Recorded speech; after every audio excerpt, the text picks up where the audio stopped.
ഈ കഴിഞ്ഞ ഒരു 10-15 കൊല്ലം കൊണ്ട് മ്യൂച്വൽ ഫണ്ട്സ് വളരെ പോപ്പുലറായിട്ട് ഒരു ഇൻവെസ്റ്റർ കാണുന്നുണ്ട്. അതായത് അതിന് പല കാരണമുണ്ട്. അതായത് ആദ്യത്തെ കാരണം എന്ന് വെച്ചാൽ അതിനു മുമ്പൊക്കെ ഇൻവെസ്റ്റേഴ്സ് സ്റ്റോക്സിൽ ഡയറക്റ്റ് ആയിട്ട് ഇൻവെസ്റ്റ് ചെയ്യുന്നുണ്ടായിരുന്നു. അതായത് സ്റ്റോക്സിൽ ഡയറക്റ്റ് ഇൻവെസ്റ്റ് ചെയ്യുമ്പോൾ ഒരു സ്റ്റോക്കിൻ്റെ തന്നെ വാല്യൂ ചിലപ്പം 5000-10000 ഒക്കെ, ഒരു കമ്പനിയുടെ ഒറ്റ ഷെയറിൻ്റെ വാല്യൂ തന്നെ 10,000-15,000-20,000 ഒക്കെ ആയിരിക്കും.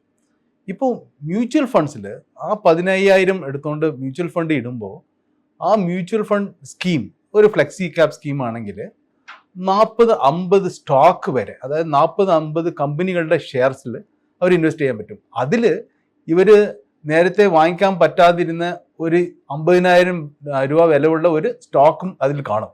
സോ ഇത്രയും സ്റ്റോക്സ് ഉള്ള ഒരു പോർട്ട്ഫോളിയോ മിനിമം 5,000 രൂപയ്ക്ക് അവർ ഇൻവെസ്റ്റ് ചെയ്യാൻ പറ്റും. അപ്പോൾ ഇങ്ങനെ ഇൻവെസ്റ്റ് ചെയ്യുന്നതുകൊണ്ടുള്ള അഡ്വാൻറ്റേജ് എന്താണെന്ന് വെച്ചാൽ ഇതിൻ്റെ റിസ്ക് അങ്ങ് ഡൈവേഴ്സിഫൈ ആവുകയാണ്. അതായത് നേരത്തെ പറഞ്ഞതുപോലെ ഒരു 25,000 രൂപയുടെ ഷെയർ ഒരാൾ വാങ്ങിക്കുമ്പോൾ, ഒറ്റ ഷെയർ വാങ്ങിക്കുമ്പോൾ ആ കമ്പനിയിൽ എന്തെങ്കിലും പ്രശ്നം ഉണ്ടായി ആ കമ്പനിയുടെ സ്റ്റോക്ക് ഇടിയുവാണെങ്കിൽ ആ സ്റ്റോക്കിൻ്റെ വാല്യൂ തിരിച്ചു വന്ന് അവർ ഇൻവെസ്റ്റ് ചെയ്യുന്ന ആ പ്രിൻസിപ്പളിൻ്റെ അത്രയും വരുന്നത് വരെ അവർ കാത്തിരിക്കേണ്ടി വരും. ചിലപ്പം ഇത് 4-5 കൊല്ലം കാത്തിരിക്കേണ്ടി വരും. ആ സമയത്ത് ഒരുപക്ഷെ സ്റ്റോക്ക് മാർക്കറ്റ് നല്ല പ്രോഗ്രസീവായിട്ട് പോകുന്നുണ്ടായിരിക്കും, പക്ഷേ ഈ പർട്ടിക്കുലർ സ്റ്റോക്ക് മുകളിൽ കയറുന്നില്ലായിരിക്കും. ചിലപ്പം പല വർഷങ്ങളായാലും അത് അതേ രീതിയിൽ തന്നെ അവിടെ തന്നെ നിൽക്കുമായിരിക്കും. ഈ പർട്ടിക്കുലർ റിസ്ക് ഒരു മ്യൂച്വൽ ഫണ്ട് പോർട്ട്ഫോളിയോയിലില്ല.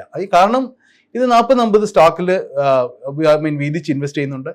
മാത്രമല്ല ഒരു പർട്ടിക്കുലർ ഫണ്ട് ഇന്നത്തെ സ്റ്റേറ്റിൽ നോക്കുമ്പോൾ, അതായത് ഒരു ഫണ്ടിൽ തന്നെ AUM 50,000 കോടി വരെ ഉണ്ട്. അതായത് ഒരു സിംഗിൾ സ്കീമിൽ തന്നെ 50,000 കോടി, 1,00,000 കോടിയൊക്കെ AUM ഉണ്ട്. അങ്ങനെ വെച്ച് നോക്കുമ്പോൾ ഈ 10,000 കോടി അല്ലെങ്കിൽ 1,00,000 കോടിയിൽ 5% ഒരു പർട്ടിക്കുലർ സ്റ്റോക്കിൽ ഇൻവെസ്റ്റ് ചെയ്യുവാണെങ്കിൽ 1,00,000 കോടി AUM ഉള്ള ഒരു സ്കീമിന് 5% എന്ന് പറയുന്നത് 5,000 കോടിയാണ്. 5,000 കോടി ഒരു സ്റ്റോക്കിൽ ഇൻവെസ്റ്റ് ചെയ്യുമ്പോൾ അവർ ആ പർട്ടിക്കുലർ കമ്പനിയുടെ മേജർ ഷെയർ ഹോൾഡറിൽ ഒരാളാണ്. സോ അങ്ങനെ ആകുമ്പം ഈ കമ്പനിയുടെ മാനേജ്മെന്റിന്റെയും അതിൻ്റെ അകത്തുള്ള ഓപ്പറേഷൻസും ബാലൻസ് ഷീറ്റും ഒക്കെ കാര്യങ്ങളൊക്കെ ഇവർക്ക് നല്ല ആക്സസ് ഉണ്ടാവും. ഒരു നോർമൽ സ്മോൾ ഇൻവെസ്റ്ററിന് ഉള്ളത് ഇൻഫർമേഷനേക്കാളും ആ കമ്പനിയെക്കുറിച്ച് കൂടുതൽ ഇവർ അറിയുന്നുണ്ട്. അങ്ങനെ അറിയുന്നതുകൊണ്ട് ഇവർക്ക് അറിയും ഈ പർട്ടിക്കുലർ സ്റ്റോക്ക് ഒന്ന് റിവേഴ്സായി ഒന്ന് റിക്കവർ ആവാൻ സാധ്യത ഉണ്ടോ, എന്നത്തേക്ക് ഇത് റിക്കവറി ആവാനുള്ള സാധ്യത ഉണ്ട്. ഒരു പക്ഷേ അതിനുള്ള സാധ്യത അടുപ്പിച്ചെങ്കിലും കാണുന്നില്ലെങ്കിൽ ആ സ്റ്റോക്കിൽ നിന്ന് പുറത്തുനിന്ന് അവർ വേറെ സ്റ്റോക്കിലോട്ട് മാറ്റും. കാരണം ഒന്ന് മാത്രമല്ല, ഈ ഒറ്റ സ്റ്റോക്കിൽ ഇൻവെസ്റ്റ് ചെയ്ത 5% ആണെങ്കിൽ പോലും ബാക്കി 95% ഉള്ള സ്റ്റോക്സ് നല്ലപോലെ പെർഫോം ചെയ്യുന്നുണ്ടെങ്കിലും ഈ മൊത്തത്തിൽ ഈ 5% ഉള്ള ഈ സ്റ്റോക്കിന്റെ പെർഫോമൻസ് ഈ പോർട്ട്ഫോളിയോയുടെ ഈ പർട്ടിക്കുലർ സ്കീമിന്റെ റിട്ടേൺസിനെ കാര്യമായിട്ടൊന്നും ബാധിക്കത്തൊന്നുമില്ല. ഇൻഫാക്ട് നല്ല പോസിറ്റീവ് റിട്ടേൺസ് തന്നെ ഉണ്ടാവും. കാരണം 95% ഇൻവെസ്റ്റ്മെന്റ് വേറെ സ്റ്റോക്കുകളിലാണ് പോയേക്കുന്നത്. സോ ഈ അഡ്വാൻറ്റേജ് ഒക്കെ ഒരു പോർട്ട്ഫോളിയോയിലുണ്ട്. ഒരു ഫണ്ട് മാനേജർ നമ്മളെക്കാളും പ്രൊഫഷണലാണ്, നമ്മളെക്കാളും ഒരു ചെറിയ ഇൻവെസ്റ്ററേക്കാളും കൂടുതൽ കാലം ഈ ഇൻഡസ്ട്രിയിലുണ്ട്. അവർ ഇത് അവരുടെ ഫുൾ പ്രൊഫഷണലാണ്. അവർക്ക് വലിയ AUM ഉണ്ട്. അത് കാരണം ഒരു പർട്ടിക്കുലർ കമ്പനിയിൽ ഇൻവെസ്റ്റ് ചെയ്യുമ്പോൾ അവരൊരു മേജർ സ്റ്റേക്ക് അവർ ഹോൾഡ് ചെയ്യുന്നുണ്ട്. ഈ അഡ്വാൻറ്റേജ് ഒക്കെ ഉള്ളത് കാരണം ഡെസിഷൻസ് കറക്റ്റായിട്ട് അവർക്ക് ഒരു ചെറിയ ഇൻവെസ്റ്ററേക്കാളും നേരത്തെ എടുക്കാൻ പറ്റും. ഒന്ന് ഇതല്ലാതെ ഇപ്പം ഇതാണ് മ്യൂച്വൽ ഫണ്ട്സിൽ കൂടുതൽ ഇൻവെസ്റ്റേഴ്സ് വരാൻ കാരണം. അതായത് സ്റ്റോക്ക് മാർക്കറ്റിൽ ഡയറക്റ്റ് ആയിട്ട് ഇൻവെസ്റ്റ് ചെയ്യുന്നതിനേക്കാളും സേഫറാണ്. അത്യാവശ്യം നല്ല ഡീസൻറ്റ് റിട്ടേൺസും 10-12 ചിലപ്പം അതിൽ കൂടുതൽ ശതമാനം ആനുവലൈസ് റിട്ടേൺസ് കിട്ടുന്നുണ്ട്. ഇപ്പം മൊത്തത്തിൽ കഴിഞ്ഞ 5 വർഷത്തെ റിട്ടേൺ നോക്കുകയാണെങ്കിൽ മിക്ക ഫണ്ട്സും 25% കൂടുതൽ ആനുവലൈസ് റിട്ടേൺസ് കൊടുത്തിട്ടുണ്ട്. അത് എപ്പോഴും സാധിക്കണമെന്നില്ല. ഒരു 10-12% വരെ അല്ലെങ്കിൽ 13% വരെ ഒരു ഇൻവെസ്റ്റർ എക്സ്പെക്ട് ചെയ്യാം. മാർക്കറ്റ് നന്നായിട്ട് പോകുന്നുണ്ടെങ്കിൽ അതേക്കാളും കൂടുതൽ റിട്ടേൺ വരാൻ സാധ്യതയുണ്ട്. ഇതൊക്കെ പറഞ്ഞാൽ പോലും ഇക്വിറ്റീസ് മാത്രമല്ല മ്യൂച്വൽ ഫണ്ട്സിലുള്ളത്. മ്യൂച്വൽ ഫണ്ട്സിൽ ഈക്വിറ്റി കൂടാതെ തന്നെ ഡെറ്റ്, ഗോൾഡ്, ഇൻവിറ്റ്സ്, റീറ്റ്സ്, പിന്നെ അതർ കമോഡിറ്റീസ്, ക്രൂഡിൽ വേണമെങ്കിൽ ഇൻവെസ്റ്റ് ചെയ്യാം. ഗ്ലോബൽ സ്റ്റോക്സ്, അതായത് US-ലുള്ള ഒരു മൈക്രോസോഫ്റ്റിലോ ഒരു അമേസോണിലോ ആൽഫബറ്റിലോ മെറ്റയിലോ ഇങ്ങനത്തെ സ്റ്റോക്സിൽ പോലും മ്യൂച്വൽ ഫണ്ട്സിന് ഇൻവെസ്റ്റ് ചെയ്യാൻ പറ്റും. മൊത്തത്തിൽ ഒരു അസറ്റ് ക്ലാസ് എന്ന് വെച്ചാൽ ഇന്ത്യയിൽ മൊത്തത്തിൽ ഒരു ഏത് കൺട്രി ആയാലും അസറ്റ് ക്ലാസ് എന്ന് പറഞ്ഞാൽ ഈക്വിറ്റി, ഡെറ്റ്, റിയൽ എസ്റ്റേറ്റ്, പിന്നെ ഗോൾഡ്, സിൽവർ, പിന്നെ അല്ലാതെ കമോഡിറ്റീസ്, പിന്നെ ഇൻവിറ്റ്സ് ഒക്കെ ഉണ്ട്. ഈ മൊത്തം അസറ്റ് ക്ലാസ്സസിലും ഇൻവെസ്റ്റ് ചെയ്യാൻ പറ്റുന്ന ഒരു ടൂളാണ് മ്യൂച്വൽ ഫണ്ട്. അതായത് നമ്മൾ അസറ്റ് അലൊക്കേഷൻ എന്ന് പറയും. അതായത് ഒരാൾ ഇത്രയേ ഈക്വിറ്റിയിൽ ഇൻവെസ്റ്റ് ചെയ്യാൻ പാടുള്ളൂ, ഇത്രയും ഡെറ്റിൽ ഇൻവെസ്റ്റ് ചെയ്യണം, കുറച്ച് ഗോൾഡിൽ ഇൻവെസ്റ്റ് ചെയ്യണം, അങ്ങനെ വീതം വെച്ച് ഡെറ്റിൽ ഇൻവെസ്റ്റ് ചെയ്യണം. ഇങ്ങനെയൊക്കെ ഉള്ളപ്പോൾ ഈ മൊത്തം അസറ്റ് അലൊക്കേഷൻ്റെ കംപ്ലീറ്റ് മെത്തഡോളജിയും ഫോളോ ചെയ്യാൻ മ്യൂച്വൽ ഫണ്ട്സിൽ പറ്റും. ഇത് മാത്രമല്ല, ഒരു സിംഗിൾ മ്യൂച്വൽ ഫണ്ട് സ്കീമിൽ തന്നെ, അതായത് ഈ അടുത്ത കാലത്ത് പർട്ടിക്കുലർലി കഴിഞ്ഞ ഒരു 5-6 മാസം കൊണ്ട് മൾട്ടി അസറ്റ് ഫണ്ട്സ് എന്നുള്ള കാറ്റഗറിയിൽ നല്ല ഇൻഫ്ലോസ് വരുന്നുണ്ട്. എന്താ കാരണം? സെപ്റ്റംബർ തൊട്ട് മാർക്കറ്റ് ഇടിഞ്ഞു വീഴാൻ തുടങ്ങി.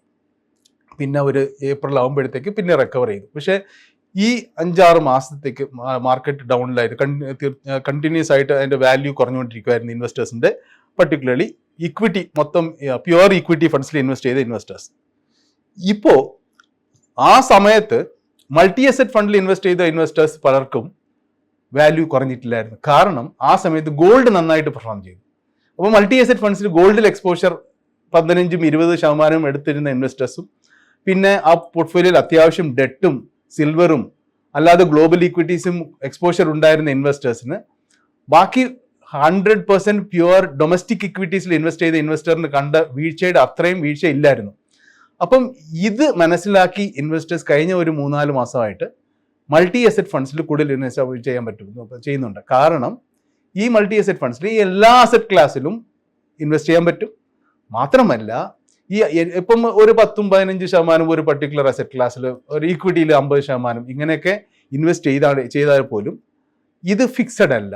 അതായത് ആ പർട്ടിക്കുലർ ശതമാനത്തിൽ തന്നെ മാർക്കറ്റ് എങ്ങനെ പോയാലും അതിൽ തന്നെ അത്രയും ശതമാനത്തിൽ പിടിച്ചു നിൽക്കണം എന്നുള്ള യാതൊരു നിർബന്ധവും ഫണ്ട് മാനേജർക്കില്ല.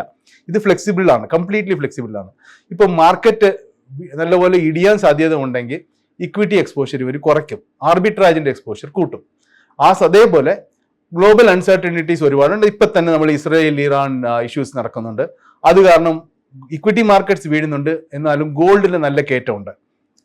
ഇങ്ങനത്തെ സിറ്റുവേഷനിൽ ഗോൾഡ് എക്സ്പോഷർ കൂട്ടും. സിൽവർ നല്ലപോലെ പെർഫോം ചെയ്യാനുള്ള സാധ്യത ഉള്ളത് കൊണ്ട് ഫണ്ട് മാനേജർ സിൽവറിൽ ഹോപ്പ് വയ്ക്കുന്നുണ്ടെങ്കിൽ സിൽവറിന്റെ എക്സ്പോഷർ കൂട്ടും. അതേപോലെ അടുത്ത 3-4 കൊല്ലത്തേക്ക് ഡെറ്റും, അതായത് ബോൺസും ഗവൺമെന്റ് സെക്യൂരിറ്റീസ് ഒക്കെ നല്ല റിട്ടേൺ കൊടുക്കാനുള്ള സാധ്യത ഉണ്ട്. അപ്പം ഇതിലും എക്സ്പോഷർ കൂട്ടാൻ പറ്റും. ഇത് ഫ്ലെക്സിബിൾ ആയതുകൊണ്ട് ഈ പർട്ടിക്കുലർ മൾട്ടി അസറ്റ് ഫണ്ട്സിന്റെ കാര്യത്തിൽ മാർക്കറ്റ് നല്ലപോലെ കയറുന്ന സമയത്ത് അവർ ഇക്വിറ്റി എക്സ്പോഷർ കൂട്ടി അതിനനുസരിച്ചുള്ള റിട്ടേൺസ് ഇവർ ഗെയിൻ ചെയ്യാൻ പറ്റും. ഇടിയുന്ന സമയത്ത് ഗോൾഡ്, ഡെറ്റ്, ബാക്കിയുള്ള ഗ്ലോബൽ ഇക്വിറ്റീസ് പോലത്തെ അസറ്റ് ക്ലാസസിൽ ഇൻവെസ്റ്റ് ചെയ്തിട്ട് ഡൊമസ്റ്റിക് ഇക്വിറ്റീസിലുള്ള റിസ്ക് കുറച്ച് ബാക്കിയുള്ള അസറ്റ് ക്ലാസസിൽ റിട്ടേൺസ് കൂട്ടി ഒരുവിധം റിസ്കിനെ മാനേജ് ചെയ്യാൻ പറ്റുന്ന ഒരു ഓപ്പർച്യൂണിറ്റി മൾട്ടി അസറ്റ് ഫണ്ട്സിൽ ഉള്ളത് കൊണ്ട് മൾട്ടി അസറ്റ് ഫണ്ട്സ് നല്ലപോലെ പോപ്പുലർ ആയിട്ട് വരുന്നുണ്ട്. സോ ഇക്വിറ്റി ഫണ്ട്സിൽ ഇൻവെസ്റ്റ് ചെയ്യാൻ ഒരു വലിയ പോർട്ട്ഫോളിയോയിൽ ഒരു ചെറിയ തുച്ഛമായ എമൗണ്ട്, അതായത് മിനിമം 5,000 കൊണ്ട് ഇൻവെസ്റ്റ് ചെയ്യാൻ പറ്റും. വേറെ പല തരപ്പെട്ട അസറ്റ് ക്ലാസസിൽ ഇൻവെസ്റ്റ് ചെയ്യാനും ഒരു സിംഗിൾ സ്കീമിൽ കൂടെ തന്നെ ഇൻവെസ്റ്റ് ചെയ്യാൻ പറ്റും. മാത്രമല്ല, ഇന്ന് ഇൻവെസ്റ്റ് ചെയ്യണമെങ്കിൽ, മ്യൂച്വൽ ഫണ്ട്സിൽ ഇൻവെസ്റ്റ് ചെയ്യണമെങ്കിൽ ഓൺലൈനിൽ വളരെ ഈസിയാണ് പ്രോസസ്സ്. ഒരു KYC ചെയ്യുക, ഒരു KYC ഒറ്റ തവണ ചെയ്താൽ മതി. പിന്നെ ഏത് സ്കീമിലാണെങ്കിൽ ജസ്റ്റ് ഒരു ക്ലിക്ക് ചെയ്ത് ഓൺലൈനിൽ ഇന്റർനെറ്റ് ബാങ്കിങ് വഴി പേ ചെയ്ത് അങ്ങ് ഇൻവെസ്റ്റ് ചെയ്തിട്ട് അവിടെ ഇൻവെസ്റ്റ് ചെയ്യാൻ പറ്റും. മാത്രമല്ല, ഇൻവെസ്റ്റ്മെൻറ്റ്സ് ഭയങ്കര ഫ്ലെക്സിബിൾ ആണ്. എപ്പോൾ വേണമെങ്കിലും സ്റ്റോപ്പ് ചെയ്യാം, എപ്പോൾ വേണമെങ്കിലും വിഡ്രാ ചെയ്യാൻ, അങ്ങനെ ഭയങ്കര ഫ്ലെക്സിബിലിറ്റി ഉണ്ട്. നല്ല റിട്ടേൺസിൻ്റെ സ്കോപ്പ് ഇതിലുണ്ട്. അതുകൊണ്ടാണ് മ്യൂച്വൽ ഫണ്ട്സ് വളരെ പോപ്പുലറായ അസറ്റ് ക്ലാസ് ആയിട്ട് കൂടി വരുന്നുണ്ട്. ഇന്നത്തെ സ്റ്റേജിൽ നോക്കുവാണെങ്കിൽ ഓൾമോസ്റ്റ് 70 lakh crore AUM ആയി. കഴിഞ്ഞ 5-6 കൊല്ലം കൊണ്ട് എത്രയോ ഇരട്ടി, 5-6 ഇരട്ടി ആയിട്ടുണ്ട് AUM. സോ ഇത്രയും ഗ്രോത്ത് വരാനുള്ള കാരണം മ്യൂച്വൽ ഫണ്ട്സിൽ എത്രയും അഡ്വാൻറ്റേജസ് ഉള്ളത് കൊണ്ടാണ്. മ്യൂച്വൽ ഫണ്ട്സിൽ ചെറിയ ഇൻവെസ്റ്റേഴ്സിനെ സംബന്ധിച്ചിടത്തോളം ഏറ്റവും പോപ്പുലർ ആയിട്ടുള്ള ഇൻവെസ്റ്റ്മെന്റ് മോഡ് SIP ആണ്. കാരണം SIPയിൽ ടെക്നിക്കലി 500 രൂപ മാസം ഇൻവെസ്റ്റ് ചെയ്യാൻ പറ്റും. ഈ SIPയിൽ ഇപ്പം ഒരു പക്ഷേ തുടങ്ങുമ്പോൾ ഒരു 6-7 വർഷത്തേക്ക് എൻറോൾ ചെയ്യുന്നുണ്ടെങ്കിൽ പോലും ഒരു 3-4 മാസം കഴിയുമ്പോൾ ഞങ്ങൾക്ക് ഇത് കണ്ടിന്യൂ ചെയ്യാൻ പറ്റുന്നില്ലെന്ന് തോന്നുമ്പോൾ സ്റ്റോപ്പ് ചെയ്യാൻ പറ്റും. സ്റ്റോപ്പ് ചെയ്യുന്നത് നല്ലതല്ല, പക്ഷെ സാഹചര്യങ്ങളാൽ നിർത്തേണ്ടി വന്നാൽ നിർത്താൻ പറ്റും. അങ്ങനെ പല കൺവീനിയൻസ് ഉണ്ട്. അതുപോലെ ഇപ്പം നമ്മൾ 10,000 രൂപയ്ക്ക് തുടങ്ങി, പിന്നെ നമുക്കിവിടെ നമ്മുടെ ഇൻകം കൂടി ഒരു 5-10,000 രൂപ കൂടുതൽ ഇൻവെസ്റ്റ് ചെയ്യാൻ പറ്റുമെങ്കിൽ വേറെ ഒരു സ്കീമിൽ തുടങ്ങാൻ പറ്റും. ഇതെല്ലാം ഓൺലൈനിൽ വളരെ സൗകര്യമായിട്ട് ചെയ്യാൻ പറ്റും. KYC ചെയ്യുക, അതുപോലെ IAC ചെയ്തിട്ട് ഓൺലൈനിൽ ഒരു മാൻഡേറ്റ് ചെയ്യണം. ഒരു പർട്ടിക്കുലർ ഇൻവെസ്റ്റർ 20,000 rupees മാസം ഇൻവെസ്റ്റ് ചെയ്യണമെങ്കിൽ വേണമെങ്കിൽ ഒരു 50,000 മാൻഡേറ്റ് അവരുടെ ബാങ്ക് ഡെബിറ്റ് ആകാൻ 50,000 വരെ മാൻഡേറ്റ് ക്രിയേറ്റ് ചെയ്യാം, അല്ലെങ്കിൽ അതിൽ കൂടുതൽ പോലും ചെയ്യാം. ചെയ്ത് വെച്ചിട്ട് ഈ 20,000 rupees ഒരു ECS ഓൺലൈനിൽ അപ്രൂവ് ചെയ്ത് കഴിഞ്ഞാൽ അവർ ചൂസ് ചെയ്യുന്ന വേറെ സ്കീംസ്, അതായത് സ്കീംസ് ചൂസ് ചെയ്യണം, അമൗണ്ട് ചൂസ് ചെയ്യണം, ഓരോ മാസവും ഏത് ഡേറ്റിലാണ് ഡെബിറ്റ് ആവേണ്ടതെന്ന് ചൂസ് ചെയ്യണം. ഇത് ചൂസ് ചെയ്തതിന് ശേഷം അത് പിന്നെ എത്ര വർഷത്തേക്ക്, 10 വർഷത്തേക്കാണോ 15 വർഷത്തേക്കാണോ അടുത്ത 30 വർഷത്തേക്കാണോ എത്ര വർഷത്തേക്ക് ഇൻവെസ്റ്റ് ചെയ്യാൻ താല്പര്യമുണ്ടോ അത്രയും വർഷത്തേക്ക് എൻറോൾമെൻറ്റ് കൊടുത്തിട്ട് ഡേറ്റ്, അമൗണ്ട്, സ്കീം ചൂസ് ചെയ്തിട്ട് ഇൻവെസ്റ്റ് ചെയ്യാം. SIPയെ സംബന്ധിച്ചിടത്തോളം മിനിമം ഒരു 5 years അല്ലെങ്കിൽ അതിൽ കൂടുതൽ ഇൻവെസ്റ്റ് ചെയ്താൽ നല്ലൊരു റിട്ടേൺസ് ഉണ്ടാവും. കാരണം ഇക്വിറ്റീസെ സംബന്ധിച്ചിടത്തോളം നമ്മൾ ഉദ്ദേശിക്കുന്നത് SIP എന്ന് പറയുമ്പോൾ കൂടുതൽ നമ്മൾ പ്യുവർ ഇക്വിറ്റി ഫണ്ട്സിനെയാണ് ഉദ്ദേശിക്കുന്നത്. അപ്പം പ്യുവർ ഇക്വിറ്റി ഫണ്ട്സിനെ സംബന്ധിച്ചിടത്തോളം ടൈമിൽ കൂടുതലാണ് ഏറ്റവും റിട്ടേൺസ് ഉണ്ടാകുന്നത്. അതായത് ടൈമിൽ കൂടുതൽ എന്ന് പറയുമ്പോൾ ടൈമിൽ കൂടെയാണ് റിട്ടേൺസ് ഉണ്ടാക്കുന്നത് എന്ന് പറയുമ്പോൾ അതിലൊന്ന് ഉദ്ദേശിക്കുന്നത്, ഇപ്പോൾ നമ്മൾ 5,000 രൂപയാണ് മാസം ഇൻവെസ്റ്റ് ചെയ്തിട്ടുണ്ടെങ്കിൽ അത് 10 വർഷത്തേക്ക് ചെയ്യുമ്പോൾ ഉള്ള റിട്ടേണിനെക്കാളും 15 വർഷത്തേക്ക് ചെയ്യുമ്പോൾ കൂടെ 5 വർഷം നീട്ടിച്ച് ഒന്ന് ചെയ്യുമ്പോൾ അതിൻ്റെ റിട്ടേൺസ് ഒരുപാട് അങ്ങ് വർദ്ധിക്കും. അതായത് ഒരു എക്സാമ്പിൾ പറയാം, ഇത് റെക്കമെൻഡേഷൻ ആയിട്ട് എടുക്കരുത്, ഒരു റിയൽ എക്സാമ്പിൾ പറയുമ്പോൾ ആൾക്കാർക്ക് നല്ലപോലെ മനസ്സിലാവുന്നുള്ളതുകൊണ്ട് ഒരു പർട്ടിക്കുലർ ഫണ്ടിൻ്റെ എക്സാമ്പിൾ നമ്മൾ എടുത്ത് പറയുവാണ്. HDFC flexi cap fund. ഈ പർട്ടിക്കുലർ ഫണ്ട് February 1994 തുടങ്ങിയത്. ആ തുടങ്ങിയ മാസം തൊട്ട് 10,000 രൂപ മാസം ഇൻവെസ്റ്റ് ചെയ്ത് May 2025 വരെ മാസം SIP ചെയ്തിട്ട് വന്നിട്ടുണ്ടെങ്കിൽ 376 മാസമായിട്ടുണ്ടായിരുന്നു. ഈ 376 മാസം കൊണ്ട് 37,60,000 രൂപ മാസം 10,000 ഇൻവെസ്റ്റ് ചെയ്തുകൊണ്ട് മൊത്തം ഇൻവെസ്റ്റ്മെൻറ്റ് 37,60,000 രൂപ ആയിട്ടുണ്ട്. അതായത് 31 വർഷമായി ഫണ്ട് തുടങ്ങിയിട്ട്, അപ്പം തൊട്ട് ചെയ്യുന്നുണ്ട്. ഈ 37,60,000 രൂപയുടെ ഇന്നത്തെ വാല്യൂ ഏതാണ്ട് 15.5 കോടിയാണ്. ഒന്നുകൂടെ ആവർത്തിക്കുന്നുണ്ട്, 10,000 രൂപ 31 വർഷം ചെയ്തപ്പോഴത്തേക്ക് ഈ മൊത്തം ഇൻവെസ്റ്റ്മെൻറ്റ് 37,60,000 ആണ്. അതിൻ്റെ വാല്യൂ മെയ് അവസാനം 15.5 കോടിയാണ്. 15.5 കോടി. ഇപ്പോൾ കഴിഞ്ഞ 15 വർഷമേ ഒരാൾ ചെയ്തിട്ടുള്ളൂ. അതായത് ഏതാണ്ട് നേരത്തെ എടുത്ത 31 വർഷത്തിൻ്റെ പകുതി പീരിയഡ്. അപ്പം ഈ 15 വർഷത്തേക്ക് അവർ മൊത്തം ചെയ്തിട്ടുള്ള 10,000 വെച്ച് നോക്കുമ്പോൾ 180 മാസം 180 മാസത്തിൽ 18 ലക്ഷം ഇൻവെസ്റ്റ് ചെയ്തിട്ടുണ്ടാവും. ഈ 18 ലക്ഷം വെറും 72 ലക്ഷമേ ആയിട്ടുള്ളൂ. 72 ലക്ഷം. അതായത് 15 വർഷം ചെയ്തപ്പോൾ 72 ലക്ഷം, 31 വർഷം ചെയ്തപ്പോഴത്തേക്ക് 15.5 കോടി. ഇതാണ് അതിൻ്റെ വ്യത്യാസം. സോ നിങ്ങൾ ഇൻവെസ്റ്റ് ചെയ്ത അമൗണ്ടേക്കാളും ആ ഇൻവെസ്റ്റ് ചെയ്ത പീരിയഡ്, എത്രയും നീണ്ട കാലയളവ് നിങ്ങൾ ഇൻവെസ്റ്റ് ചെയ്തിട്ടുണ്ടോ അതനുസരിച്ച് നിങ്ങളുടെ ഇൻവെസ്റ്റ്മെൻറ്റിൻ്റെ റിട്ടേൺ ഒരുപാട് വർദ്ധിക്കും. അതുകൊണ്ട് SIPയിൽ ഇൻവെസ്റ്റ് ചെയ്യുമ്പോൾ എത്രയും നീണ്ട കാലം ഇൻവെസ്റ്റ് ചെയ്യാൻ പറ്റുമോ ഇൻവെസ്റ്റ് ചെയ്യണം. ആവുന്നിടത്തോളം പ്യുവർ ഇക്വിറ്റി ഫണ്ട്സിൽ ഇൻവെസ്റ്റ് ചെയ്യുന്നതാണ് ബെറ്റർ. കാരണം മിനിമം നിങ്ങൾ 5 years അല്ലെങ്കിൽ 7 years എന്നാണ് ഇൻവെസ്റ്റ് ചെയ്യുന്നത്. ഒരു 50,000 രൂപ SIPയിൽ ഇൻവെസ്റ്റ് ചെയ്യണമെങ്കിൽ ഒരു 5 സ്കീമിൽ സ്പ്ലിറ്റ് ചെയ്ത് ഇൻവെസ്റ്റ് ചെയ്താൽ മതി. അതിൽ കൂടുതലൊന്നും ആവശ്യമില്ല. 10-15 സ്കീമിൻ്റെ ഒക്കെ ഒന്നും ആവശ്യമില്ല. അതായത് 5 ഡിഫറെൻറ്റ് കാറ്റഗറി, ഒരു ഫ്ലെക്സി ക്യാപ്പ്, ഒരു ലാർജ് ആൻഡ് മിഡ് ക്യാപ്പ്, ഒരു മൾട്ടി ക്യാപ്പ്, ഒരു മിഡ് ക്യാപ്പ്, ഒരു സ്മാൾ ക്യാപ്പ്. ഇപ്പം നിങ്ങളുടെ വയസ്സ് ഒരു 25 തൊട്ട് 35-40 വരെ ആണെങ്കിൽ ഈ പർട്ടിക്കുലർ കാറ്റഗറിയിൽ 5 കാറ്റഗറിയിൽ ഓരോ ഫണ്ട് ചൂസ് ചെയ്ത് ഇൻവെസ്റ്റ് ചെയ്താൽ മതി. സോ ഈ ഫണ്ട് ചോയ്സ് നിങ്ങൾ ഓൺലൈനിൽ ചിലപ്പം നോക്കി അത്രയും പെട്ടെന്നൊന്നും തീരുമാനിക്കാൻ പറ്റത്തില്ല. കാരണം അതിൽ ഓൺലൈനിൽ നോക്കുമ്പോൾ നിങ്ങൾ കാണുന്നതിൽ കൂടുതൽ കാണാത്ത ഭാഗം ഒരുപാടുണ്ട്. അതറിയണം. അത് ഒരു ഫണ്ട് മാനേജർ മാറ്റങ്ങൾ വന്നിട്ടുണ്ടോ, പല ഫണ്ട് മാനേജർ മാറിയപ്പോഴും പെർഫോമൻസിന് വലിയ കോട്ടം വരാതെ പെർഫോമൻസ് ഉണ്ടായിട്ടുണ്ടോ, ആ പർട്ടിക്കുലർ ഫണ്ട് ഹൗസിൻ്റെ ഫിലോസഫി എന്താണ്, ആ ഫിലോസഫി ഒരു ഇൻഡിവിജ്വലിൻ്റെ ഫിലോസഫിയെ കവിഞ്ഞ് സ്ട്രോങ് ആയിട്ട് നിൽക്കുന്നുണ്ടോ. എന്നാൽ ഫണ്ട് മാനേജർ മാറ്റം ആ ഫണ്ട് ഹൗസിൻ്റെയും ആ ഫണ്ട് സ്കീംസിൻ്റെയും പെർഫോമൻസിനെയോ കാര്യമായിട്ടൊന്നും ബാധിക്കത്തില്ല. അത് മാത്രമല്ല, ചില ഫണ്ട് ഹൗസസ് ഗ്രോത്ത് സ്റ്റൈലിൽ മാത്രമേ പിടിച്ച് നിൽക്കത്തുള്ളൂ, ചിലത് വെറും വാല്യൂ സ്റ്റൈൽ മാത്രമേ വാല്യൂ ചെയ്യത്തുള്ളൂ, ചിലർ മൊമെൻറ്റത്തിന് കൂടുതൽ ഇമ്പോർട്ടൻസ് കൊടുക്കും. ഈ പർട്ടിക്കുലർ സ്റ്റൈലിൽ പിടിച്ച് അതിൽ തന്നെ വാശി പിടിച്ച് ഏത് സിറ്റുവേഷനിലാണെങ്കിലും ഇതാണ് എൻ്റെ സ്റ്റൈൽ എന്ന് പിടിച്ച് നിൽക്കുമ്പോൾ പല മാർക്കറ്റ് സൈക്കിളിലും ഈ പർട്ടിക്കുലർ സ്റ്റൈൽ ചിലപ്പം പെർഫോം ചെയ്യാതെ ഫെയിലായി പോകും. അങ്ങനത്തെ സമയത്ത് വലിയ പെർഫോമൻസ് ഉണ്ടാകത്തില്ല. സോ ഇങ്ങനെ പല കാര്യങ്ങളും നോക്കി വേണം നിങ്ങൾ SIPയിൽ ഇൻവെസ്റ്റ് ചെയ്യാൻ. പക്ഷേ SIP നല്ല ഒരു ഇൻവെസ്റ്റ്മെൻറ്റ് മോഡാണ്. മിനിമം 5 ഇയേഴ്സ് അല്ലെങ്കിൽ അതിൽ കൂടുതൽ ഇൻവെസ്റ്റ് ചെയ്യുന്നത് നിങ്ങൾക്ക് നല്ലപോലെ ഗുണം ചെയ്യും. നമ്മൾ നേരത്തെ പറഞ്ഞ ഒരു എക്സാമ്പിൾ ഉണ്ട്, അത് ഒന്നുകൂടെ നിങ്ങൾ വേണമെങ്കിൽ ഒന്നുകൂടെ റിവൈൻഡ് ചെയ്ത് നോക്കുക. ഇത്രയും വ്യത്യാസമുണ്ട് ടൈമിൻ്റെ ഫാക്ടറിന്. സോ അതനുസരിച്ച് വേണം നിങ്ങൾ SIP ചെയ്യാൻ. SIPയെ സംബന്ധിച്ചിടത്തോളം ഒരു ഫണ്ട് ചൂസ് ചെയ്യുമ്പോൾ കഴിഞ്ഞ ഒരു വർഷം ടോപ്പ് പെർഫോമർ ഏതായിരുന്നു എന്ന് നോക്കാൻ ഇൻവെസ്റ്റ് ചെയ്യാൻ ഒരുപാട് പേര് താല്പര്യം കാണിക്കുന്നുണ്ട്. ഇതിന് കാരണം ഇത് പറയാൻ ഒരു പ്രത്യേക കാരണമുണ്ട്. കഴിഞ്ഞ 1-2 കൊല്ലം കൊണ്ട് ഒരുപാട് സെക്ടറൽ ആൻഡ് തീമാറ്റിക് ഫണ്ട്സ് ഉണ്ടായിരുന്നു. അതായത് business cycle funds, manufacturing fund, defence fund, ഇങ്ങനെ പർട്ടിക്കുലർ തീമിനെയോ സെക്ടറിനെയോ മാത്രം ഫോക്കസ് ചെയ്ത് ഇൻവെസ്റ്റ് ചെയ്യുന്ന ചില ഫണ്ട്സ് ആ പർട്ടിക്കുലർ ടൈം ഫ്രെയിമിൽ ഒരു ഡൈവേഴ്സിഫൈഡ് ഫണ്ട്സിനേക്കാളും ഒരുപാട് നല്ല റിട്ടേൺസ് കൊടുത്തിരുന്നു.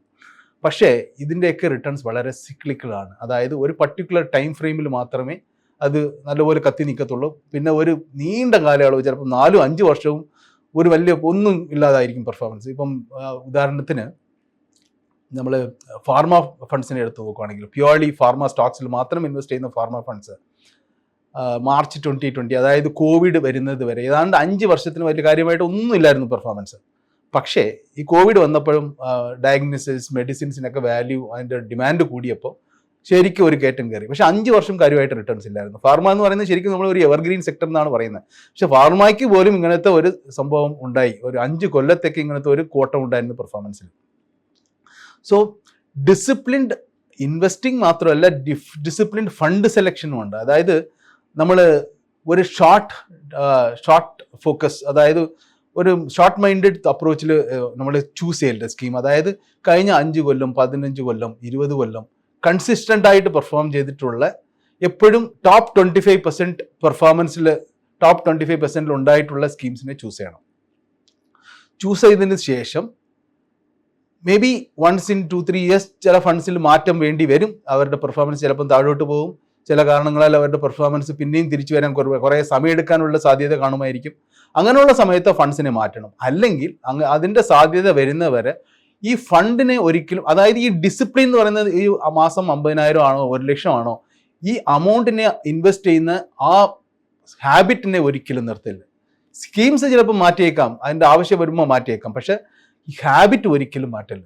അതായത് ഡിസിപ്ലിൻ ആണ് SIPയിൽ റിട്ടേൺസ് ഉണ്ടാക്കാനുള്ള പ്രധാന കാര്യം. നിങ്ങൾ എത്രമാത്രം അമൗണ്ട് ഇൻവെസ്റ്റ് ചെയ്താലും ഒരു വലിയ ടൈം പീരീഡ് ഇൻവെസ്റ്റ് ചെയ്ത് കണ്ടിന്യൂ ചെയ്തില്ലെങ്കിൽ SIPയിലുള്ള വലിയ നേട്ടങ്ങളൊന്നും ഉണ്ടാവില്ല. ഒരു എക്സാമ്പിൾ പറയാം. HDFC ഫ്ലെക്സി ക്യാപ് ഫണ്ട് എന്ന് പറയുന്ന ഈ ഫണ്ടിനെ കുറിച്ച് പറയാൻ കാര്യമുണ്ട്. കാരണം ഇത് 1995 എക്സിസ്റ്റൻസിൽ ലോഞ്ച് ചെയ്ത ഫണ്ടാണ്. ഇന്ന് 30 വർഷമായി. അത്രയും ഒരു ട്രാക്ക് റെക്കോർഡുള്ള ഫണ്ട് ആയതുകൊണ്ട് മാത്രമാണ് നമ്മൾ ഇത് പറയുന്നത്. നിങ്ങൾ എല്ലാവരും ചെന്ന് ഇതിൽ കയറി ഇൻവെസ്റ്റ് ചെയ്യണമെന്നല്ല നമ്മൾ ഉദ്ദേശിക്കുന്നത്. നല്ലൊരു ഫണ്ടാണ്, പക്ഷേ എല്ലാവർക്കും ആണോ എന്ന് ചോദിച്ചാൽ മേ ബി അവരവരുടെ ആവശ്യം അനുസരിച്ചും അവരവരുടെ റിസ്ക് അപ്പറ്റൈറ്റ് അനുസരിച്ചും വേണം ഫണ്ട് ചൂസ് ചെയ്യാൻ. ഈ പർട്ടിക്കുലർ ഫണ്ടിൽ കഴിഞ്ഞ 10 വർഷം ഒരാൾ ഇൻവെസ്റ്റ് ചെയ്തിട്ടുണ്ടെങ്കിൽ മാസം 10,000 രൂപ വെച്ച് മൊത്തം 12 ലക്ഷം ഇൻവെസ്റ്റ് ചെയ്തിട്ടുണ്ട്. 10 വർഷത്തിൽ ഈ 12 ലക്ഷത്തിൻ്റെ വാല്യൂ 32 ലക്ഷം ആയിട്ടേ ഉള്ളൂ. ഇതേപോലെ 30 വർഷം, അതായത് അവരുടെ ലോഞ്ച് ചെയ്തത് തൊട്ട് 1995 ജാനുവരിയിൽ ലോഞ്ച് ചെയ്തത് തൊട്ട് ഇന്ന് വരെ അവർ പർട്ടിക്കുലർ ഫണ്ടിൽ ഇൻവെസ്റ്റ് ചെയ്തിട്ടുണ്ടെങ്കിൽ ഈ പർട്ടിക്കുലർ ഫണ്ടിൻ്റെ ആ വാല്യൂ ഈ 31 വർഷം 30 വർഷത്തിൽ ഇൻവെസ്റ്റ് ചെയ്തിട്ടുള്ള വാല്യൂ, നേരത്തെ പറഞ്ഞത് നമ്മൾ 15 വർഷത്തിൻ്റെ എക്സാമ്പിളാണ്, 10 വർഷത്തെ എക്സാമ്പിളാണ് പറഞ്ഞത്. ഈ 30 വർഷത്തിൻ്റെ എക്സാമ്പിൾ വെച്ച് നോക്കുമ്പോൾ 30 വർഷത്തിൽ ഇതിൻ്റെ വാല്യൂ ഓൾമോസ്റ്റ് 21 കോടി ആയിട്ടുണ്ട്. 21 കോടി. അതായത് 10 വർഷത്തിൽ ചെയ്യുമ്പം ഓരോ ഫണ്ട് അനുസരിച്ച് ചിലപ്പോൾ 32ഉം 35ഉം ചിലപ്പോൾ 40 ലക്ഷമൊക്കെ ആകുമായിരിക്കും. ഇത് 30 വർഷം ആകുമ്പം അതിൻ്റെ വാല്യൂ 21 കോടിയായി. സോ എത്ര നീണ്ട കാലം ഈ ഹാബിറ്റ് കണ്ടിന്യൂ ചെയ്യുന്നു. ഇത് ഫണ്ടിൽ നിൽക്കണമെന്നല്ല പറയുന്നത്. ഈ ഫ്ലെക്സി ക്യാപ് ഫണ്ട് ഇൻവെസ്റ്റ് ചെയ്താൽ 30 കൊല്ലത്തേക്ക് ഈ ഫണ്ടിൽ തന്നെ ഇൻവെസ്റ്റ് ചെയ്യണമെന്നല്ല നമ്മൾ ഉദ്ദേശിക്കുന്നത്. എത്രയും നീണ്ട കാലം ആ ഹാബിറ്റ് കണ്ടിന്യൂ ചെയ്യുന്നു. പെർഫോമിംഗ് സ്കീംസിൽ ഇൻവെസ്റ്റ് ചെയ്യുക, പർട്ടിക്കുലർ സ്കീമെന്ന് നിർബന്ധമല്ല. പെർഫോമിംഗ് സ്കീംസിൽ അത്രയും കാലം ഹാബിറ്റ് ബ്രേക്ക് ചെയ്യാതെ കണ്ടിന്യൂ ചെയ്യുവാണെങ്കിൽ ഇത്രയും വലിയ കോർപ്പസ് നിങ്ങൾക്ക് ക്രിയേറ്റ് ചെയ്യാൻ പറ്റും. സോ ഡിസിപ്ലിൻ വേണം. മാർക്കറ്റിൽ വീഴ്ച വന്നു ഉടനെ നിർത്തുക, പിന്നെ മാർക്കറ്റ് കയറുമ്പോൾ മാത്രം പിന്നെ തുടങ്ങുക. ചിലപ്പം തുടങ്ങാതെ പോകും. പക്ഷെ ഒരിക്കലും അങ്ങനെ അല്ല. കാരണം SIPയെ സംബന്ധിച്ചിടത്തോളം ശരിക്കും നിങ്ങൾക്ക് മാർക്കറ്റ് ഇടിയുമ്പോൾ ഒരു അഡ്വാൻറ്റേജ് ഉണ്ട്. നിങ്ങൾ ആൾറെഡി ഇൻവെസ്റ്റ് ചെയ്ത ഇൻവെസ്റ്റ്മെന്റ്സിന്റെ വാല്യൂ കുറഞ്ഞിട്ടുണ്ടെങ്കിൽ പോലും ഇന്ന് നിങ്ങൾ ഇൻവെസ്റ്റ് ചെയ്യുന്നതിന്റെ കോസ്റ്റ് കുറയും. കാരണം മാർക്കറ്റ് ഇടിഞ്ഞിട്ടുള്ളതുകൊണ്ട് ആ ഫണ്ടിന്റെ NAV ഇന്ന് നോക്കുകയാണെങ്കിൽ ഇന്ന് നിങ്ങൾ വാങ്ങിക്കുന്ന ഈ മാസം വാങ്ങിക്കുന്ന അല്ലെങ്കിൽ ഈ മാർക്കറ്റ് റിക്കവർ ആവുന്ന വരെ വാങ്ങിക്കുന്ന ഓരോ മാസത്തിലും ഈ NAV കുറച്ച് കിട്ടും. സോ അങ്ങനെ ഒരു അഡ്വാൻറ്റേജ് ഉണ്ട്. അതാണ് ശരിക്കും SIPയുടെ ബ്യൂട്ടി തന്നെ.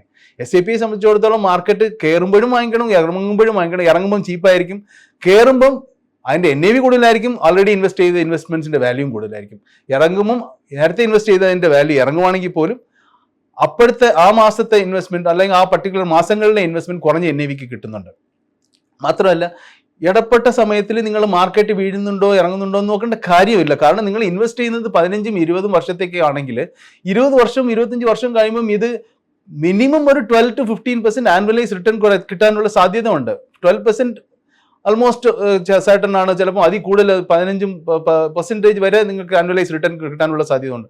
സോ നിങ്ങൾ എടുക്കുമ്പം അതിന്റെ വാല്യൂ നല്ല റിട്ടേൺസ് ആയിരിക്കും ഇത്രയും കാലം ഇൻവെസ്റ്റ് ചെയ്യുമ്പോൾ. ഇതിന് ഇടയ്ക്ക് എന്ത് നടക്കുകയാണെങ്കിൽ അത് നിങ്ങളെ ബാധിക്കുന്നില്ലല്ലോ. നിങ്ങൾ വിഡ്രാ ചെയ്യാൻ പോകുന്നില്ലല്ലോ. ആ സമയത്ത് വിഡ്രാ ചെയ്യാൻ വേണ്ടി അല്ലല്ലോ നിങ്ങൾ ഇൻവെസ്റ്റ് ചെയ്തത്. സോ ഇൻവെസ്റ്റ് ചെയ്യുന്ന പീരീഡ് വരെ സമാധാനിക്കുക. എന്ത് നടന്നാലും ആ ഫണ്ടിനെ സംബന്ധിച്ചിടത്തോളം ഫണ്ടിന് വലിയ പ്രശ്നമൊന്നും വന്നിട്ടില്ല, ആ ഫണ്ട് കാറ്റഗറിയിൽ നല്ലപോലെ തന്നെ പെർഫോം ചെയ്തിട്ടുണ്ട് എന്നുള്ള ബോധ്യം ഉള്ളിടത്തോളം ഒരിക്കലും SIPയെ സ്റ്റോപ്പ് ചെയ്യരുത്. ഈ ഡിസിപ്ലിൻ ഉണ്ടെങ്കിൽ നിങ്ങൾ നല്ല ക്രോർസ് ആൻഡ് ക്രോർസ് ക്രിയേറ്റ് ചെയ്യാൻ പറ്റും SIP കൂടെ. മ്യൂച്വൽ ഫണ്ടിൽ ഇൻവെസ്റ്റ് ചെയ്യുമ്പോൾ കുറേ പേര് പർട്ടിക്കുലർലി കോവിഡ് തുടങ്ങിയതിന് ശേഷം ആൾക്കാർ വെറുതെ വീട്ടിൽ ഇരിക്കുമായിരുന്നു. ഓൺലൈൻ ഒരുപാട് പേർക്ക് വർക്ക് ഫ്രം ഹോം ആയിരുന്നു, സിസ്റ്റം ആക്സസ് ഉണ്ടായിരുന്നു, അത്യാവശ്യം നല്ല ഫ്രീ ടൈം കിട്ടുമായിരുന്നു വർക്കിൻ്റെ ഇടയ്ക്ക് തന്നെ. സോ അങ്ങനെ ഒരുപാട് പേര് മ്യൂച്വൽ ഫണ്ട്സിൽ ഓൺലൈൻ ഇൻവെസ്റ്റ് ചെയ്യാൻ തുടങ്ങി. ആ സമയത്താണ് മ്യൂച്വൽ ഫണ്ട് ഇൻവെസ്റ്റിംഗ് ശരിക്കും ഒന്ന് നല്ലപോലെ പച്ച പിടിച്ച നല്ല ഒരു ടോപ്പ് ഗിയറിൽ പോയിരുന്നുണ്ടായിരുന്നു. Not only mutual funds, demat അക്കൗണ്ട്സും ഒരുപാട് ഓപ്പൺ ചെയ്ത ആൾക്കാർ സ്റ്റോക്സിലും ഇൻവെസ്റ്റ് ചെയ്യാൻ തുടങ്ങി. പക്ഷേ ഇവരെയൊക്കെ നമ്മൾ DIY ഇൻവെസ്റ്റേഴ്സ് അല്ലെങ്കിൽ do it your self investors എന്ന് പറയും. ഇവരൊക്കെ വിചാരിച്ചു മ്യൂച്വൽ ഫണ്ട് ഇൻവെസ്റ്റ് ചെയ്യുന്ന അത്ര വലിയ കാര്യമൊന്നുമല്ല, നമുക്ക് തന്നെ ഫണ്ടിനെ തീരുമാനിക്കാവുന്നേ ഉള്ളൂ. ഓൺലൈനിൽ നോക്കിയാൽ നമുക്ക് കഴിഞ്ഞ 1 കൊല്ലം 2 കൊല്ലം ആരാ നല്ലപോലെ പെർഫോം ചെയ്തത് അല്ലെങ്കിൽ 3 കൊല്ലം ആരാ പെർഫോം ചെയ്തേക്കുന്നത് നോക്കി നമുക്ക് അങ്ങ് ഇൻവെസ്റ്റ് ചെയ്തേക്കാം, അത്രേ ഉള്ളൂ. അതല്ല ശരിക്കും. ഒരു കാറ്റഗറി തന്നെ ഒരു പർട്ടിക്കുലർ ഒരു ഫ്ലെക്സി ക്യാപ് കാറ്റഗറി എടുക്കുക അല്ലെങ്കിൽ ഒരു ബാലൻസ് അഡ്വാൻറ്റേജോ മൾട്ടി അസറ്റ് എടുക്കുക. ഒരു ഫണ്ടിനും ഇനിയൊരു ഫണ്ടിനും ഒരുപാട് വ്യത്യാസമുണ്ട്. ഒരു പക്ഷേ ആ മാസം അല്ലെങ്കിൽ ആ വർഷം അവർ പെർഫോം ചെയ്യാൻ കാരണം അവർ ഏറ്റവും കൂടുതൽ റിസ്ക് എടുത്തുകൊണ്ടായിരിക്കാം. അടുത്ത വർഷം അതേ റിസ്കി പിടിച്ച് നിൽക്കുവാണെങ്കിൽ ചിലപ്പം ആ കാറ്റഗറി തന്നെ ഏറ്റവും താഴത്തെ പെർഫോമർ ആ പർട്ടിക്കുലർ സ്കീമായിരിക്കും. നിങ്ങൾ ഇൻവെസ്റ്റ് ചെയ്യുന്ന ഇന്ന് കഴിഞ്ഞ 2 കൊല്ലവും 3 കൊല്ലവും പെർഫോമൻസ് നോക്കിയിട്ട് യാതൊരു കാര്യമില്ലല്ലോ. അത് 3 കൊല്ലം മുമ്പ് ഇൻവെസ്റ്റ് ചെയ്തവർക്ക് മാത്രമേ അതിന്റെ ഗുണം കിട്ടിയിട്ടുള്ളൂ. നിങ്ങൾ ഇന്ന് ഇൻവെസ്റ്റ് ചെയ്യുമ്പോൾ നിങ്ങൾ ഇത് കഴിഞ്ഞിട്ടും അതിന്റെ പർട്ടിക്കുലർ ഫണ്ടിന്റെ പെർഫോമൻസ് എങ്ങനെ ഇരിക്കുമോ അതനുസരിച്ചേ കാണത്തുള്ളൂ നിങ്ങളുടെ പർട്ടിക്കുലർ ഇൻവെസ്റ്റ്മെന്റിന്റെ പെർഫോമൻസ്. അത് ആലോചിക്കണം. സോ ആ പർട്ടിക്കുലർ പോർട്ട്ഫോളിയോ നിങ്ങൾ ഇൻവെസ്റ്റ് ചെയ്യുന്ന ഒരു സ്കീം കൺസിസ്റ്റന്റ് പെർഫോമർ ആണോ, അതായത് കഴിഞ്ഞ 5-10 കൊല്ലം കൊണ്ട് വേറെയും ഒരുപാട് മാർക്കറ്റ് സൈക്കിൾസ് വന്നിട്ടുണ്ട്. ആ വേറെ മാർക്കറ്റ് സൈക്കിൾസിലും ഒരു പർട്ടിക്കുലർ ഫണ്ട് എപ്പോഴും ഒരു ടോപ്പ് 25% പെർഫോമൻസിലെ ലിസ്റ്റിൽ ഉണ്ടെങ്കിൽ അതായിരിക്കും ഒരു നല്ല ഫണ്ട്. അങ്ങനെ ചൂസ് ചെയ്യുന്നത് മാത്രമല്ല ആ പർട്ടിക്കുലർ ഫണ്ടിന്റെ പോർട്ട്ഫോളിയോ പാസ്റ്റ് പെർഫോമൻസ് നോക്കിയിട്ട് മാത്രം കാര്യമില്ല. ആ പോർട്ട്ഫോളിയോ നോക്കുമ്പോൾ ഇന്നത്തെ അത് നോക്കുമ്പോൾ അടുത്ത ഒരു 6 മാസം അല്ലെങ്കിൽ 1 വർഷം അല്ലെങ്കിൽ 2 വർഷത്തേക്ക് പെർഫോം ചെയ്യാൻ സ്കോപ്പ് ഉള്ള സ്റ്റോക്സ് ആണോ വെച്ചേക്കുന്നത് നോക്കണം. ഇപ്പം അത് നോക്കിയിട്ട് മാത്രം കാര്യമില്ല. ഒരുപക്ഷെ ഇന്ന് ഒരു പർട്ടിക്കുലർ സ്റ്റോക്ക് ഉണ്ടാവും, അത് നല്ല സ്കോപ്പ് ഉണ്ടെന്ന് നിങ്ങൾ വിചാരിക്കും. ചിലപ്പോൾ ആ ഫണ്ട് മാനേജർ വേറെ ഓപ്പോസിറ്റ് ഡയറക്ഷനിലായിരിക്കും വിചാരിക്കുന്നത്. അങ്ങനെ ചിലപ്പോൾ അടുത്ത മാസം ആ പർട്ടിക്കുലർ സ്റ്റോക്സ് മൊത്തം എടുത്ത് കളഞ്ഞിട്ട് വേറെ എന്തെങ്കിലും സ്റ്റോക്ക് വാങ്ങിക്കും. ഇത് ഇത്രയും ഡൈനമിക് ആണ്. മ്യൂച്വൽ ഫണ്ടിന്റെ പോർട്ട്ഫോളിയോ മാനേജ്മെന്റ് അത്ര ഡൈനമിക് ആണ്. സോ ഇത്രയും ഡൈനമിസം ഉള്ള ഒരു പോർട്ട്ഫോളിയോ മാനേജ്മെന്റ് ഉള്ളപ്പോൾ അത്രയും മാറ്റങ്ങളും അറിഞ്ഞ് ഒരു അഡ്വൈസർ നിങ്ങൾക്ക് അഡ്വൈസ് ചെയ്യുമ്പം അത് ഇതിന്റെ എല്ലാ സബ്ജക്ടിവിറ്റിയും ഇതിന്റെ എല്ലാ മാനദണ്ഡങ്ങളും എല്ലാ നേട്ടവും കോട്ടവും അറിഞ്ഞിട്ടുള്ള ഒരു എക്സ്പേർട്ട് വഴി പോകുമ്പോൾ നിങ്ങൾക്ക് മിസ്റ്റേക്ക് പറ്റത്തില്ല. കാരണം ഒരു കാറ്റഗറിയുടെ പാസ്റ്റ് പെർഫോമൻസ് ഞാൻ പറഞ്ഞതുപോലെ അതുകൊണ്ട് നിങ്ങൾക്ക് യാതൊരു ഗുണവും ചിലപ്പം ഫ്യൂച്ചറിൽ ഉണ്ടായെന്ന് വരില്ല. കാരണം അത് ചിലപ്പോൾ ഹൈ റിസ്ക് എടുത്തത് കൊണ്ടായിരിക്കാം ചിലപ്പം അത്രയും പെർഫോമൻസ് വന്നിട്ടുള്ളത്. അത് പാസ്റ്റ് പെർഫോമൻസ് മാത്രം നോക്കിയിട്ട് കാര്യമില്ല. സോ ഒരു പർട്ടിക്കുലർ ഫണ്ട് ഹൗസിൻ്റെ ഫിലോസഫി, ചില ഫണ്ട് ഹൗസ് ഞങ്ങളുടെ ഫിലോസഫി ഇതാണ്, ഞങ്ങൾ വന്നിട്ട് മാർക്കറ്റിൻ്റെ സൈക്കിൾ അനുസരിച്ച് ഗ്രോത്തും വാല്യൂവും മൊമെൻറ്റും ഒക്കെ മാറി പോയിക്കോളും, ഞങ്ങൾക്ക് ഇന്ന പർട്ടിക്കുലർ സ്റ്റൈലിൽ തന്നെ പിടിച്ച് നിൽക്കണമെന്ന് യാതൊരു നിർബന്ധവും ഇല്ല. അങ്ങനെ ഒരു ഫ്ലെക്സിബിലിറ്റി ഉള്ള ഫണ്ട് ഹൗസ്. അപ്പോൾ ഫണ്ട് മാനേജറോടും പറയും നിങ്ങൾ ഇതാണ് നിങ്ങളുടെ റൗണ്ട്, ഈ റൗണ്ടിൻ്റെ അകത്ത് ഞങ്ങളുടെ, അതായത് റൗണ്ട് എന്ന് പറയുന്നത് അവരുടെ ഫിലോസഫി, ഈ ഫിലോസഫിക്ക് അകത്ത് നിന്ന് വേണം നിങ്ങൾ കളിക്കാമെന്ന് പറഞ്ഞ് നിർദ്ദേശം കൊടുത്തിട്ട് ആ ഫണ്ട് മാനേജേഴ്സ് അതിൻ്റെ അകത്ത് നിന്ന് തന്നെ കളിക്കുമ്പോൾ, നാളെ ഈ ഫിലോസഫിക്കകം കളിക്കുമ്പോൾ ഒരു ഫണ്ട് മാനേജർ പുറത്തു പോയാൽ പോലും പിന്നെ ഒരു പുതിയ ഫണ്ട് മാനേജറും അതേ സിസ്റ്റം തന്നെ ഫോളോ ചെയ്യുമ്പോൾ ആ ഫണ്ട് മാനേജറുടെ ചേഞ്ച് ഈ പെർഫോമൻസിനെ കൂടുതൽ ബാധിക്കത്തില്ല. സോ ഇതെല്ലാം ഒരു സ്മാൾ ഇൻവെസ്റ്റേഴ്സ് അറിയുന്നില്ല. സോ അതുകൊണ്ട് ഈ ചൂസ് ചെയ്യുമ്പോൾ ഒരു ഫണ്ട് മാനേജറെ മാത്രമല്ല, പാസ്റ്റ് പെർഫോമൻസ് മാത്രം നോക്കിയിട്ട് കാര്യമില്ല, ഫ്യൂച്ചർ പെർഫോമൻസ് നോക്കണം, ആ പർട്ടിക്കുലർ കാറ്റഗറിയിൽ ഇതിൻ്റെ കൺസിസ്റ്റൻസി നോക്കണം. വളരെ പ്രധാനമായ ഒരു കാര്യം, ഏറ്റവും കൂടുതൽ പെർഫോമൻസ് തന്നിട്ടുള്ള ഫണ്ട് നിങ്ങൾക്ക് സൂട്ടബിൾ ആവണമെന്ന് യാതൊരു നിർബന്ധവും ഇല്ല. അതായത് ഏറ്റവും കൂടുതൽ പെർഫോമൻസ് തന്നിട്ടുള്ള ഫണ്ട് ചിലപ്പോൾ ഏറ്റവും കൂടുതൽ റിസ്ക് എടുക്കുന്ന ഫണ്ടായിരിക്കും. അതിൻ്റെ റിസ്ക് താങ്ങാനുള്ള ശക്തിയും അപ്പറ്റൈറ്റും നിങ്ങൾക്കും ഉണ്ടാകത്തില്ല ചിലപ്പം. സോ നിങ്ങൾക്ക് മുകളിൽ പോകുമ്പം കാണാൻ നല്ല ഭംഗിയായിരിക്കും, നിങ്ങൾക്ക് ഭയങ്കര സന്തോഷമായിരിക്കും, നാളെ വീഴ്ചയും അതുപോലെ താണ്ട് വീഴും. അങ്ങനത്തെ വീഴ്ച ഒരു 40-50% ചിലപ്പം ഒരു ഫണ്ട് വീണെന്ന് വരും ചില സിറ്റുവേഷൻസിൽ. അങ്ങനെ വരുമ്പോൾ അത് താങ്ങാനുള്ള ശക്തി നിങ്ങൾക്ക് ഇല്ലെങ്കിൽ ആ ഫണ്ട് നിങ്ങൾക്കുള്ളതല്ല. അപ്പോൾ അങ്ങനെ അല്ല നിങ്ങൾ ഫണ്ട് ചൂസ് ചെയ്യുന്നത്, പെർഫോമൻസ് മാത്രം നോക്കിയിട്ട് അതിൻ്റെ റിസ്ക് നോക്കണം. ഇതെല്ലാം നോക്കി നിങ്ങൾ ചൂസ് ചെയ്ത് ഇൻവെസ്റ്റ് ചെയ്യുമ്പോൾ മാത്രമേ നിങ്ങൾ ലോങ് ടേം ബേസിസിൽ നല്ല റിട്ടേൺസ് എടുക്കത്തുള്ളൂ. നിങ്ങൾക്ക് അതിൻ്റെ റിസ്ക് കൂടുതൽ നിങ്ങളെ ബാധിക്കത്തില്ല. അപ്പം ബാധിക്കാതെ വരുമ്പോൾ നിങ്ങൾ ഒന്ന് സ്വസ്ഥമായിട്ട് കിടന്ന് ഉറങ്ങാൻ പറ്റും രാത്രി. അല്ലെങ്കിൽ നിങ്ങൾ ഉറക്കം കളിച്ച് നാളെ എന്താവുമോ, നാളത്തെ മാർക്കറ്റ് എന്തായിരിക്കുമോ, ഇനിയും കുറച്ചുകൂടെ ഇടിയുമോ, ഈ എന്നായിരിക്കും എൻ്റെ ഇൻവെസ്റ്റ്മെൻറ്റ് നെഗറ്റീവിൽ നിന്ന് പോസിറ്റീവായിട്ട് വരിക എന്ന് പറഞ്ഞുള്ള ഒരു കൺഫ്യൂഷനും അതിനെ അനുസരിച്ചുള്ള വറീസ് നിങ്ങളെ ഹൗണ്ട് ചെയ്തുകൊണ്ടിരിക്കും.